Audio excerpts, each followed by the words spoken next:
Hola, buenos días y muchas gracias por escuchar esta comunicación titulada ¿Sois imbéciles las mujeres o la violencia del mansplaining? El término mansplaining es un neologismo formado por dos palabras en inglés, hombre y el gerundio explicando.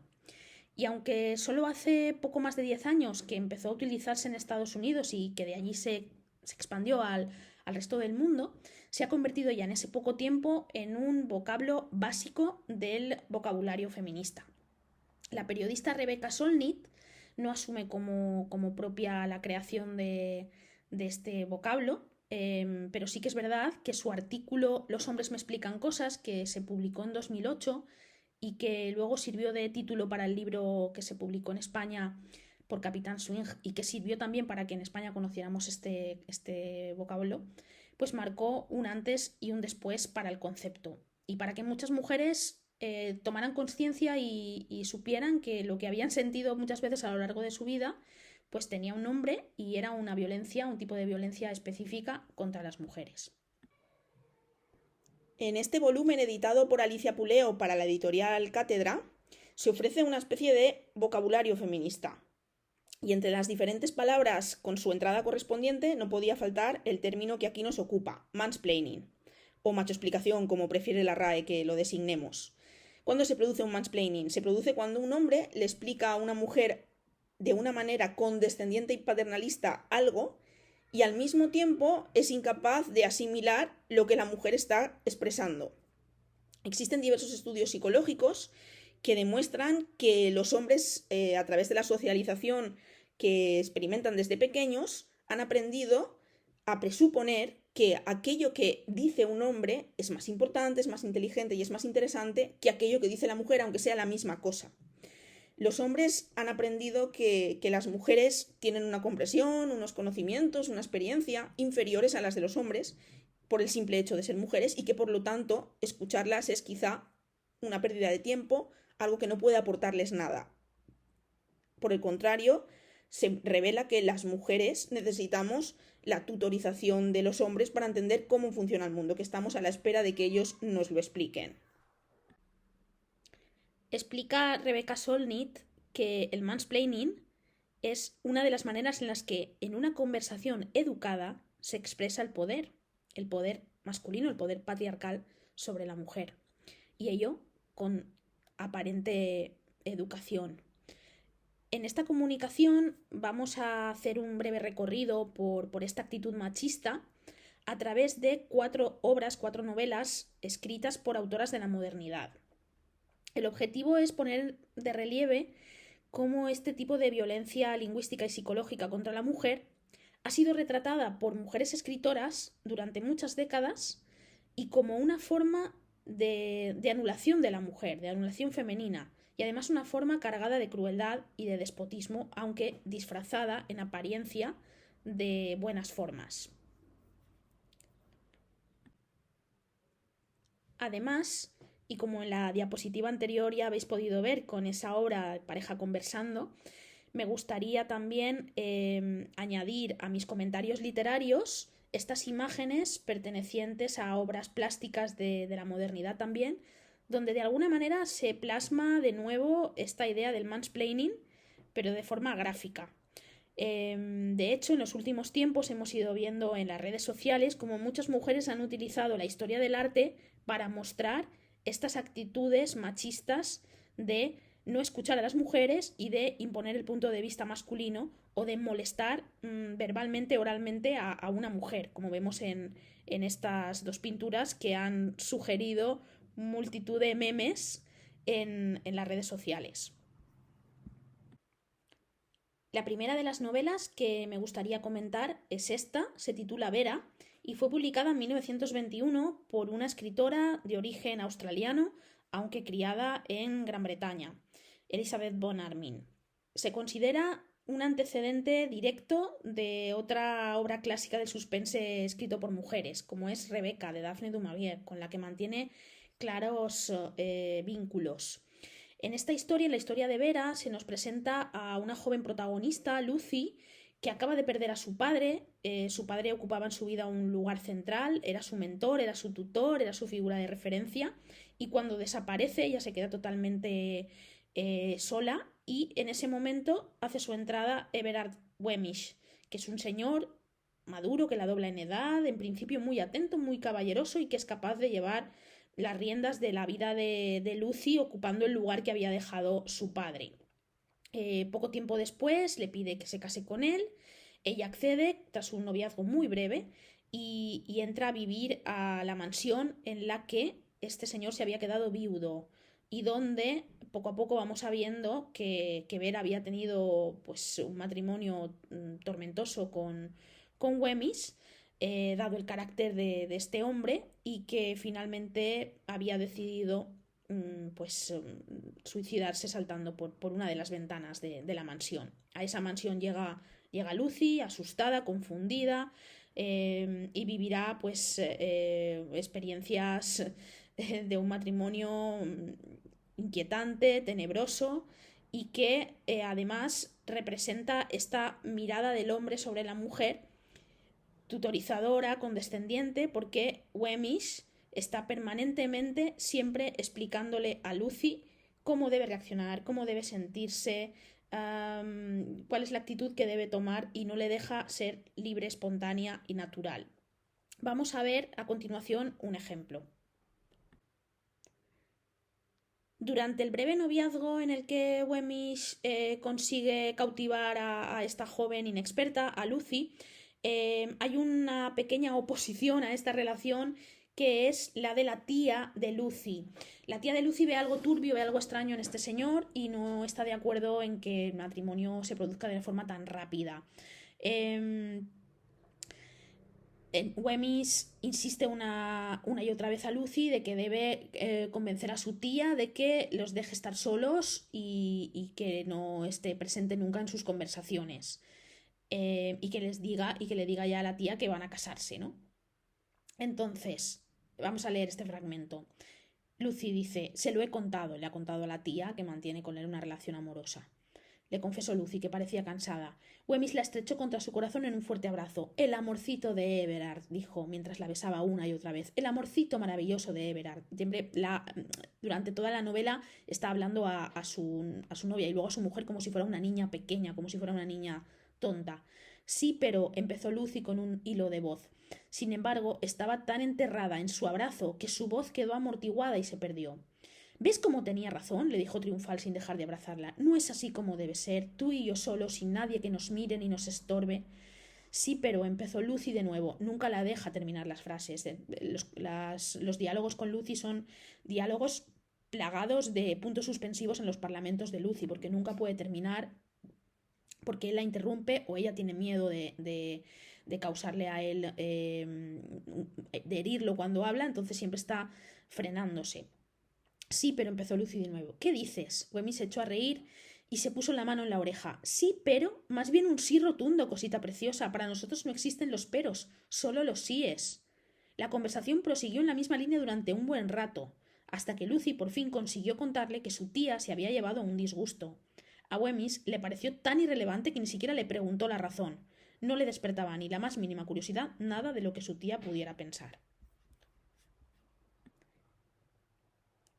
La segunda novela que me gustaría presentaros en este recorrido por el mansplaining en la literatura escrita por mujeres es esta, una novela de Elena Fortún, que aunque fue escrita en 1946, se publicó en España hace relativamente muy poco, en 2016, y que cuenta la historia de María Luisa Arroyo, trasunto o alter ego literario de la propia autora, de la propia Elena Fortún, y que narra ese descubrimiento de su lesbianismo y su salto desde un matrimonio opresivo hacia la libertad. En este sentido, recojo una conversación entre Jorge, que es el marido de María Luisa, la cuñada de María Luisa y la propia María Luisa.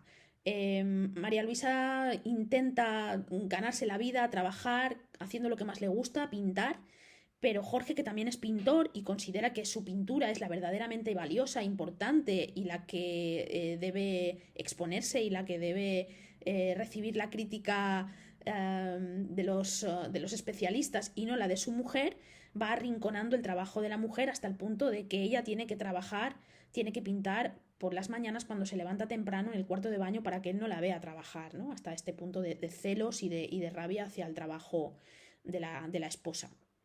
Y en este momento la cuñada percibe que ella tiene mala cara, ¿no? La protagonista dice, sí, duermo ahora poco, me levanto muy temprano para ponerme al trabajo.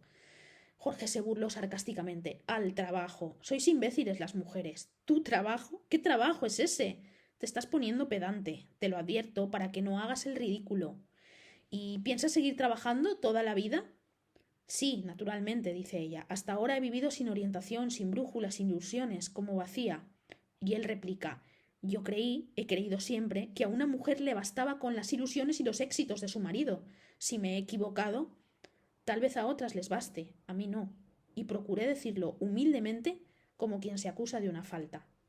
Una de las características también de las mujeres que sufren mansplaining es precisamente el culpabilizarse ante las reacciones agresivas o dolidas de los hombres por sus comentarios. Entonces la mujer siempre va a tender a suavizar su aportación en la conversación, a callarse, a morderse la lengua o a decir las cosas con mucho tacto frente a ellos que son, bueno, pues capaces de insultar, como en este fragmento tenemos este imbécil, ¿no? Que le espeta Jorge a María Luisa.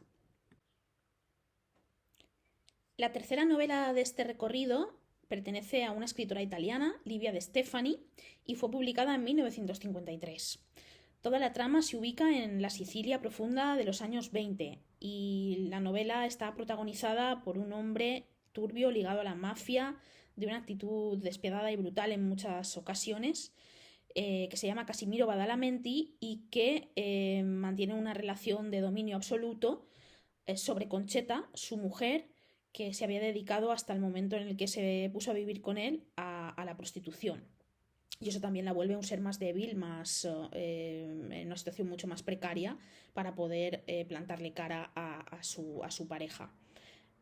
Juntos tendrán 4 hijos, estos 4 hijos serán criados por diferentes familias y cuando Casimiro los vuelva a reunir para intentar dar forma a una familia que ya de partida nace desestructurada, pues empieza una serie de problemas que incumben también a los hijos y a la madre.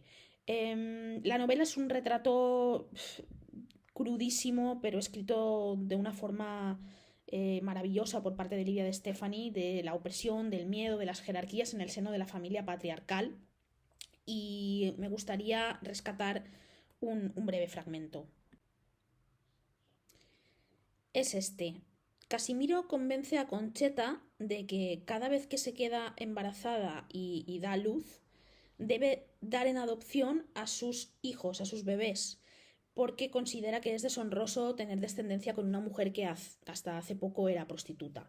Entonces, para tratar de convencerla, le dice esto, le dice, confía en mí, lo que yo hago, aunque parezca malo, es siempre por tu bien, acuérdate, tú dices 3 meses, ella le propone tenerlos a los bebés 3 meses, amamantarlos, antes de darlos. Y él dice, yo digo 3 días, sin remordimientos, piénsalo bien, tengo razón, cuanto antes te lo quites, menos sufrirás. Y así es como sepulta la opinión de Concheta, que querría quedarse con sus bebés, y acaba llevándola a su terreno de que es mejor para ambos que los bebés los críen otras personas. La última parada en este recorrido por la novelística escrita por mujeres, donde se plasma el mansplaining, lo hacemos en esta novela de Mercè Rodoreda, El carrer de les Camèlies, publicada en 1966.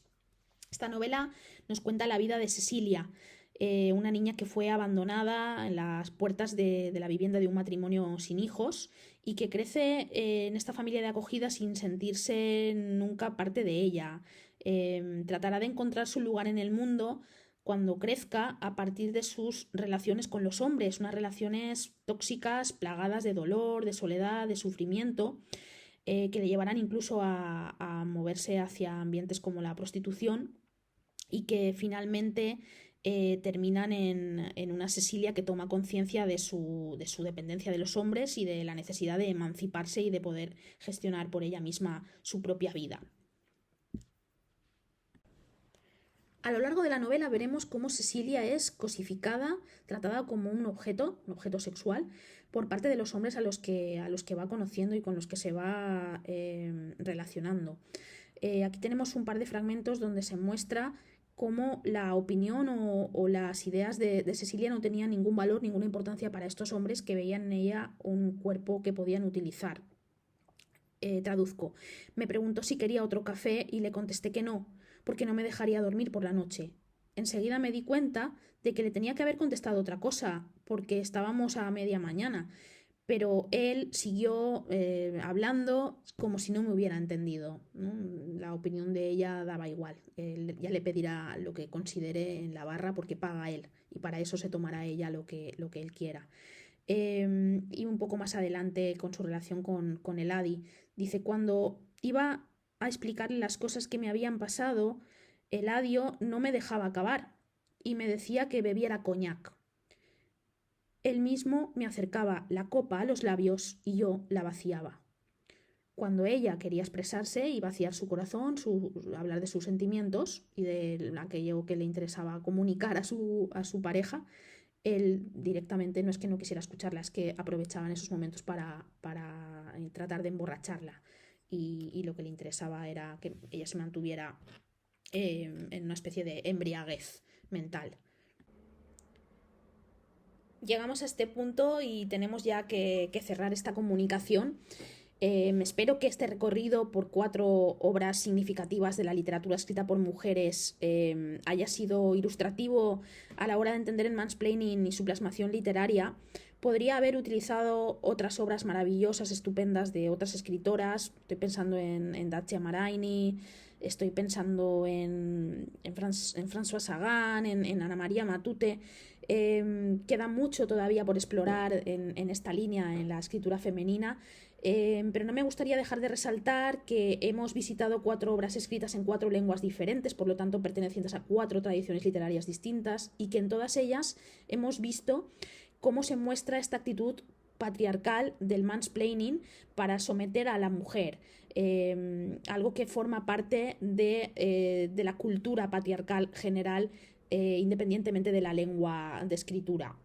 Las 3 primeras obras nos han ilustrado dentro del marco matrimonial a través de 3 casos de parejas en las cuales tenemos una esposa sometida a los mecanismos de dominio del marido, y la cuarta nos muestra exactamente lo mismo, aunque fuera del matrimonio, ¿no? En relaciones extramatrimoniales, pero donde la dependencia emocional y económica con los hombres es la tónica. Espero que este recorrido también os invite a leer estas obras si no lo habéis hecho, y que estemos todas y todos atentos a estas expresiones del mansplaining en la literatura, y sobre todo atentos y atentas a este uso de la violencia lingüística contra la mujer en nuestro día a día. Un abrazo y gracias por escuchar.